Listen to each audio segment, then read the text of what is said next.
Outro fator importante de alteração na velocidade da reação é a superfície de contato. E para a gente falar um pouquinho a respeito da superfície de contato, eu queria imaginar com vocês uma situação. Vamos imaginar dois sistemas, dois recipientes, onde num deles eu tenho 100 gramas de gelo, mais um bloco de 100 gramas de gelo. E no outro eu também tenho 100 gramas de gelo, mais o gelo picado. Qual dos dois derrete mais rápido? O gelo picado, né? Falei, e por que isso? Porque tem uma superfície de contato maior. Falei, mas o que é essa superfície de contato? Vamos imaginar, olha, o gelo que está num único pedaço, quem começa a derreter primeiro é aquele gelo que está na parte mais externa, né? Que ele vai absorvendo aí calor do meio e passa para o estado líquido. Só aí, aquele que estava atrás absorve calor do meio e também derrete. E aí você vai tendo o derretimento dessa pedra inteira. Isso significa que aquela quantidade de gelo que está lá no centro desse cubo, está lá no meio, só vai começar a derreter depois que derreter os que estão mais externos que ele, não é verdade? Aumentar a superfície de contato é aumentar a quantidade de substância em contato com aquele processo. Então, se eu pego esse bloco de gelo e quebro no maior número de pedaços possível, olha só o que a gente está fazendo. Nós estamos pegando aquela quantidade de gelo que está lá no meio desse cubo, que ia demorar para começar a derreter, e você faz ele derreter desde já. Vamos imaginar aqui, olha. Vamos pensar numa reação aqui com esse giz. Bom, para acontecer a reação, a gente sabe que tem que ter as colisões. Só que essas colisões, se eu faço a reação aqui com o giz inteiro, elas acontecem apenas nas partes periféricas, né? Apenas nas partes mais externas. Se eu quero aumentar a superfície de contato, eu venho aqui e quebro isso daqui em 2 pedaços. Eu queria que você observasse que as colisões periféricas, elas continuam acontecendo. Mas agora, além delas, eu vou ter colisão nessas partes mais internas também. E quanto maior for o número de pedaços que eu quebrar, mais colisões estão acontecendo. E se eu estou aumentando o número de colisões, a gente já sabe que a consequência direta é uma velocidade maior para a reação.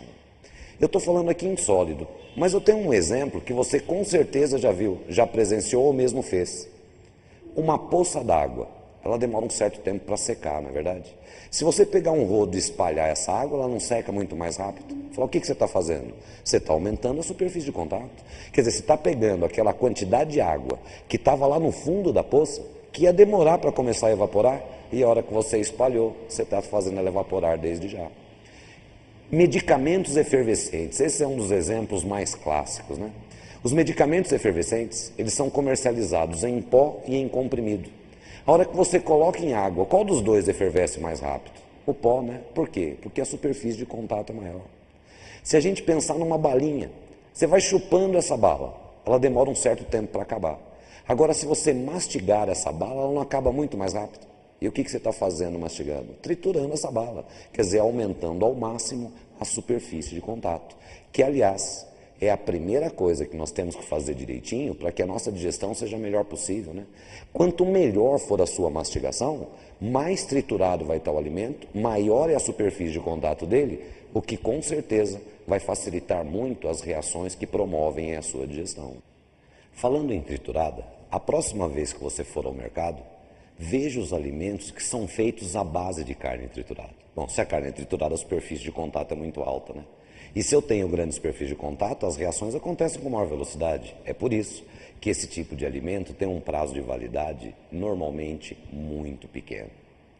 Agora eu queria fazer com vocês um pequeno apanhado associando a uma coisa que é importante.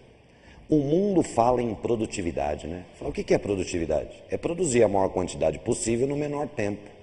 Se essa produtividade está atrelada a uma reação química, você pode ter certeza, dentro da indústria, as reações acontecem em condições para que ocorram com a maior velocidade possível. Quer dizer, com certeza, com a maior concentração de reagentes, sempre com a maior temperatura possível. Se tiver um sólido que não se dissolve, na reação, você pode ter certeza, ele vai ser usado sendo o mais triturado possível, quer dizer, pulverizado, transformado em pó, para que aconteça com a maior velocidade possível, quer dizer, maior superfície de contato. Agora eu queria chamar a sua atenção para você ver aqui uma reportagem, que é uma reportagem excelente, feita aí em cima de alimentos que nós acabamos de explorar aqui em vários momentos dessa aula. Acompanhe aí a matéria. Na indústria que eu trabalho hoje, nós temos 2 processos, o de torradas, onde nós fazemos o pão, E no pão nós utilizamos, temos como reações a fermentação, que é benéfica para o alimento, no desenvolvimento de sabor, volume, e temos também a barra de cereais, que é uma aglomeração de cereais e uma calda de açúcares. Essa calda de açúcares é concentrada para redução de água livre, que essa água possa danificar e deteriorar o alimento. O alimento ele se deteriora pela presença de micro-organismos desfavoráveis, uma alteração do pH, que é o potencial de hidrogênio, uma alteração da umidade, incoerente com o que você quer no alimento, e também a temperatura. Isso é muito importante. Uma junção desses fatores, que a gente chama de intrínsecos e extrínsecos, de fora ou do próprio alimento, é que vão deteriorar o alimento. E aí você pode prevenir isso com processos de concentração ou com conservantes e até mesmo congelando o alimento ou desidratando. Então, até mesmo pela forma de que você conserva o alimento após a preparação dele.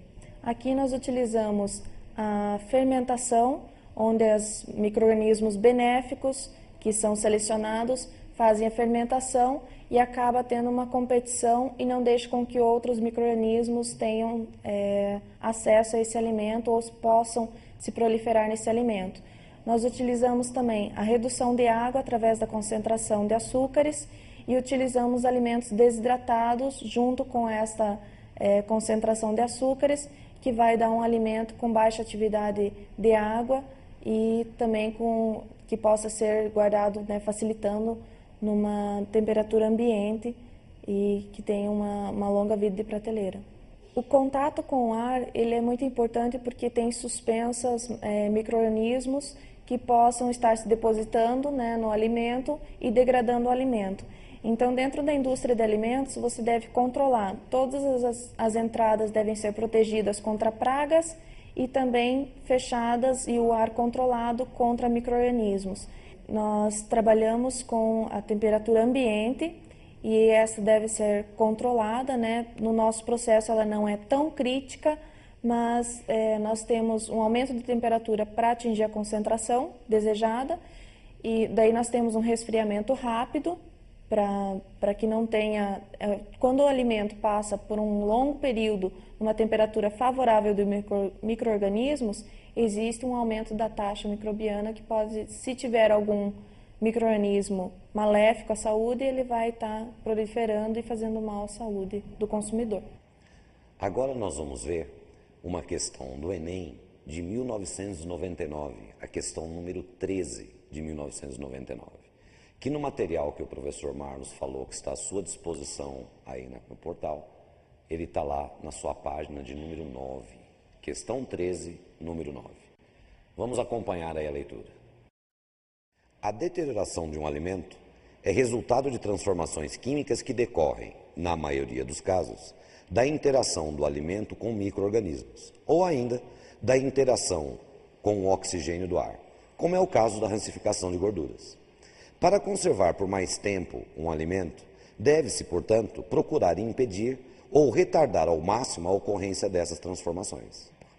Os processos comumente utilizados para conservar alimentos levam em conta os seguintes fatores. 1. Micro-organismos dependem da água líquida para a sua sobrevivência. 2. Micro-organismos necessitam de temperaturas adequadas para crescerem e se multiplicarem.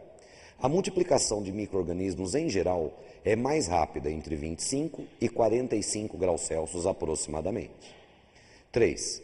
Transformações químicas têm maior rapidez quanto maior for a temperatura e a superfície de contato das substâncias que interagem.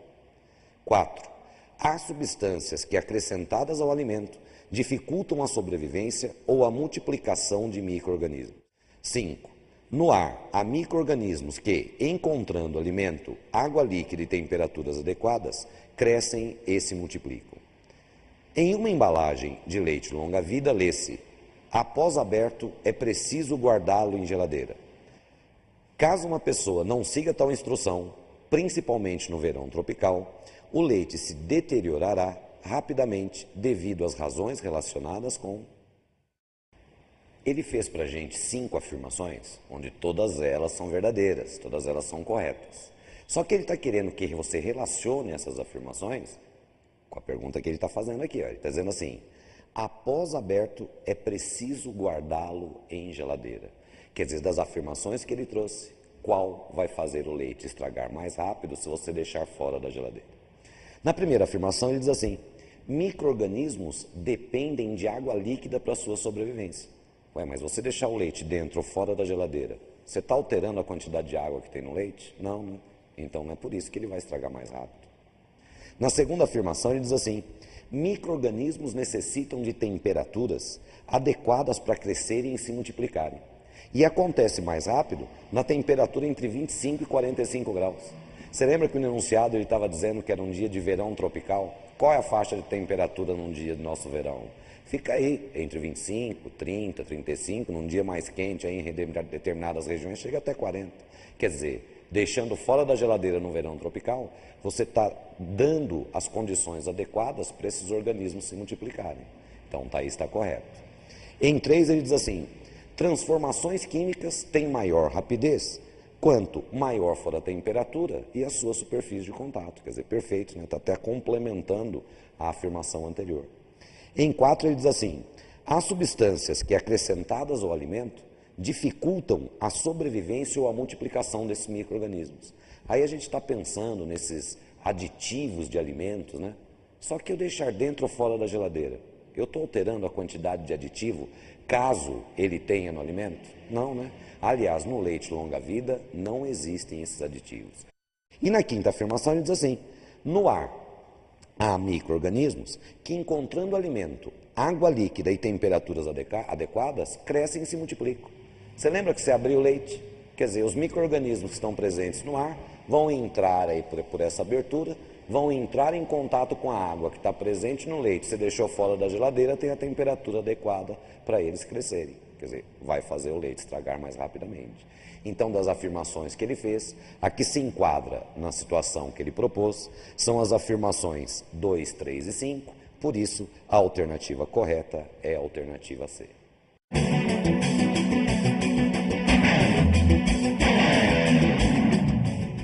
Fechando o programa Eureka de hoje, foi muito bom ouvir o professor Matheus.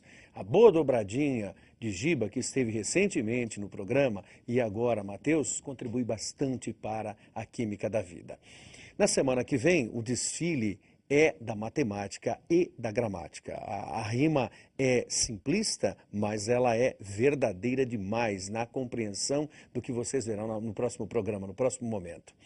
Falando sobre Enem, para fecharmos essa ideia, a competência sobre a qual falávamos, ou seja, interpretar, compreender textos.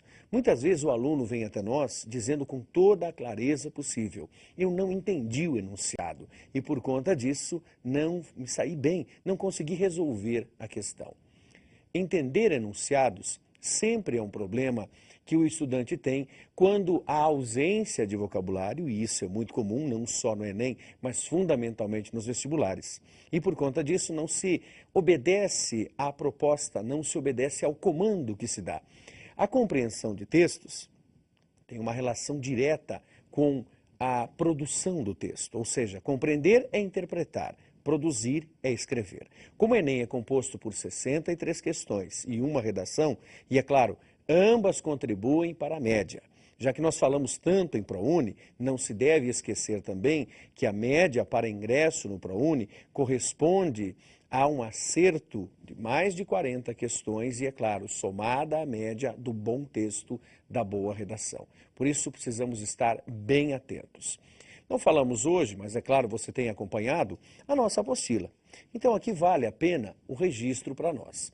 Dá uma olhadinha, por favor, você tem exatamente este material feito pelo DEM, Departamento de Ensino Médio da Secretaria de Estado da Educação, e ele serve para que você acompanhe as nossas aulas, ou seja, a produção da TV Paulo Freire. Então é possível você ter acesso a esse material que foi enviado a todas as escolas paranaenses e é possível também você de outros estados ter acesso a este material. Para isso, basta que você esteja adentrando ao sítio www.diadiaedocacau.com.br Através deste site você consegue ter acesso ao material, disponibilizar, baixar essa apostila e acompanhar os outros encontros, cada novo programa do Enem. Então, na próxima semana, como dissemos, a gramática fundamental, aplicada ao texto, é o que ocorre normalmente. Também é possível perceber a charge e observar o quadrinho. Eles sempre estão presentes, não só na redação, porque isso é a praxe desde 1999, no Exame Nacional do Ensino Médio, mas também quando se observam as questões. Os poemas desfilam normalmente. Nós acompanhamos no último programa, exatamente, Mário Quintana e Vinícius de Moraes. Então, é relativamente comum você encontrar a poesia e a dita interpretação. Aí, mais uma vez, a competência sobre a qual estamos falando precisa ser viabilizada todo o tempo por você. Um grande abraço, excelente momento do Enem neste programa Eureka e no próximo espaço, no próximo programa, a gramática e a bendita, ou seja, a gramática e a matemática, a bendita matemática. Até lá.